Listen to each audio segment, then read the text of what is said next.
Hi, welcome to my channel.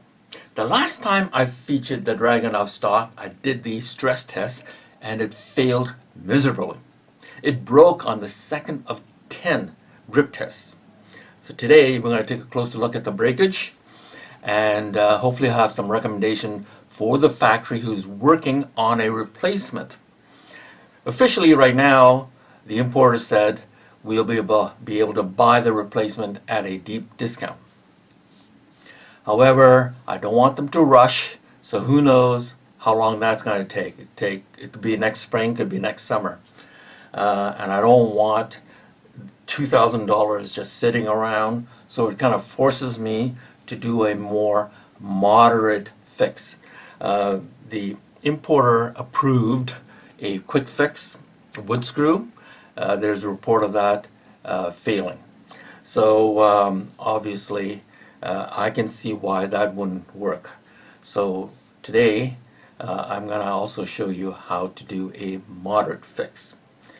Also, the last time I posted 7 pictures of breakages. As of right now, I'm up to 12. So I'll post all those pictures at the end of the video. So stick around, I'll be back. I am back. Now let's take a closer look at this breakage. Now when I remove these 2 cross pins from here, these 4 tiny pieces of wood fell out of the receiver. And this is where it came from this gap. The gap is the result of the top pin breaking the wood in front of it. Okay, and you'll notice that no wood broke in front of the lower pin. And the reason why it didn't is because it pivoted and the barrel was only about 4 to 5 inches from the table, and the table prevented the barrel from going any lower. So that's the reason why there was no breakage at the lower pin. I'm sure if I was up higher, the test was up higher, and the barrel was allowed to fall lower, it would have broke both. Would both look at them like that. And this is the big problem with pivoting. When you pivot, the force, like the 8 pounds of the barrel, is applied to the top pins first. After it breaks, then applies another 8 pounds to the lower pin. Unlike the fix and the clubfoot, where to remove the stock you have to slide it out. When you're sliding it out, you're putting pressure on both the pins at the same time. They're working together, but not in a pivoting case. They work independently, and that's why they break much easier. Now you're also wondering, well, you do see a screw on top to prevent the top from separating from the rest of the top, the rest of the front, and you're wondering, what is that doing? Well, the problem was it was installed wrong. It was set in too deep. The top of the screw, from this top of this wood, there's an 1/8 of an inch gap. It's not doing anything because that screw has been set in too deep. And here, I'll show you what I mean. And I'm going to show you where the break actually occurred. Okay, I'm going to put some pressure on this pin, and I'll show you the gap. You see the gap? That split from the top of the pin all the way to where my finger is. So that was about 1.5 inch break. And it broke horizontally. So in other words, about 1/4 of an inch deep horizontally. And in this case, let me put a pressure on that. It went from the top of the pin in an angle to the top of this wood, about 1.25 inches. So why did that happen when you have a screw to prevent that? Well, that was the biggest problem. They put in the screw too deep, right? They should have had this screw go no further than right here, where the top of the screw is in line with the top of the wood. Instead, it went another inch, 1/8 of an inch deep. Here I'm going to remove the screw, and show you the depth of the countersink. It is countersunk by 1/4 of an inch.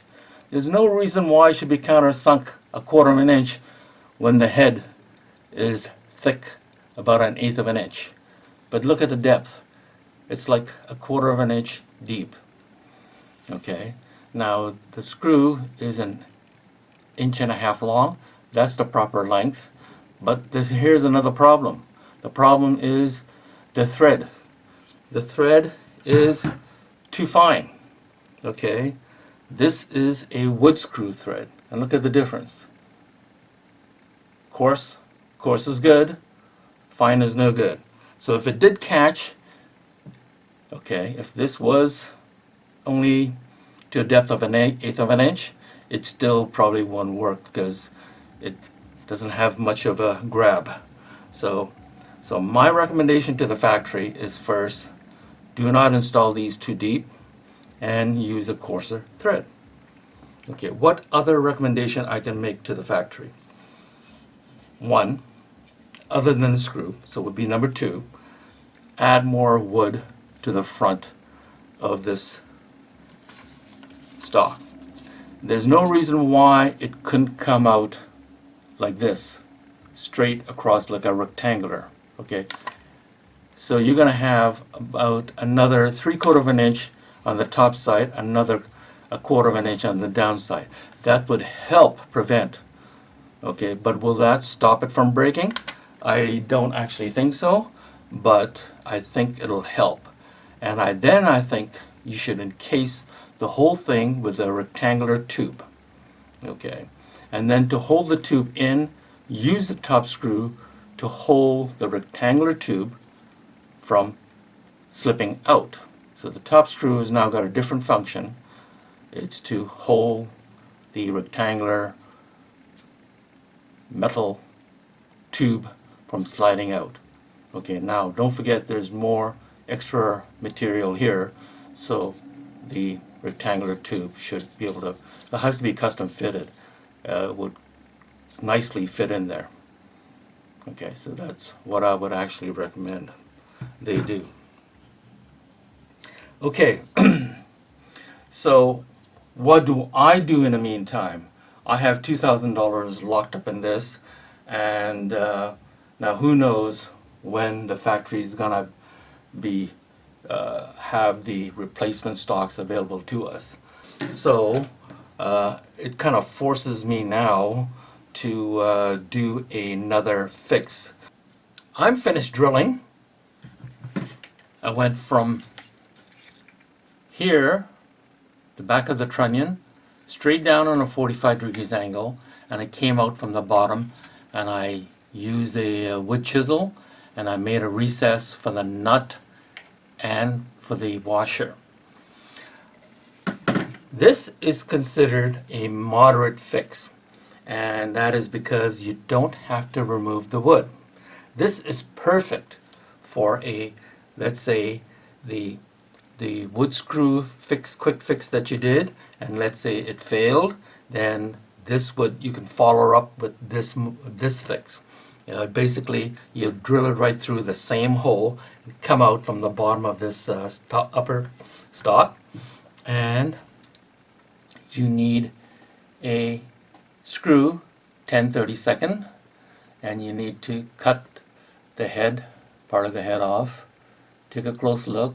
Do not interfere with the Robinson socket. Okay, and I'll show you what that is for. Insert it into this hole.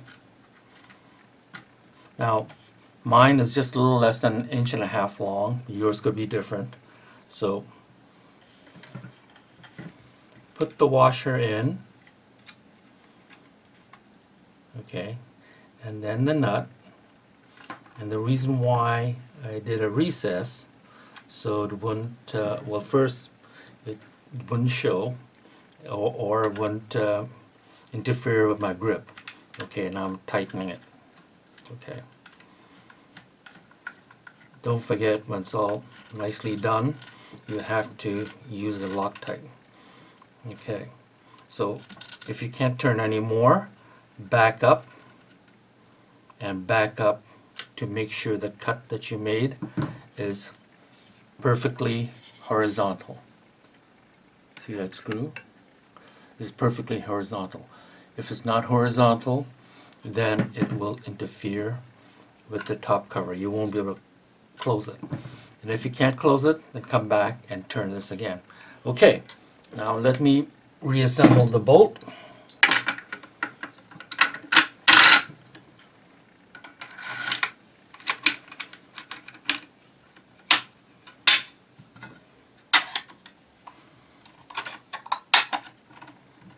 Okay, let me see. Okay, yep, it's locked. It's nicely locked. It's quite sturdy. I don't think this is going anywhere. And let me fire it. Hey, it works. There you have it. Thank you very much for joining me. Please hit the like button and subscribe.